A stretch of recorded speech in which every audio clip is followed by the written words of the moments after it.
हिरण्यवर्णां हरिणीं सुवर्णरजतस्रजां चन्द्रां हिरण्मयीं लक्ष्मीं जातवेदो महावह ताम आवह जातवेदो लक्ष्मीमनपगामिनीं यस्यां हिरण्यं विन्देयं गामश्वं पुरुषानहम् अश्वपूर्वां रथमध्यां हस्तिनादप्रबोधिनीं श्रियं देवीमुपह्वये श्रीर्मा देवी जुषताम् कासोऽस्मितां हिरण्यप्राकाराम् आर्द्रां ज्वलन्तीं तृप्तां तर्पयन्तीं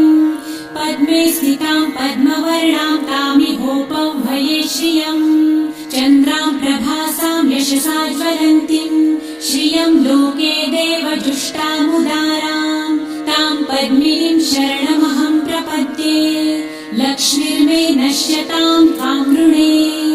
आदित्यवर्णे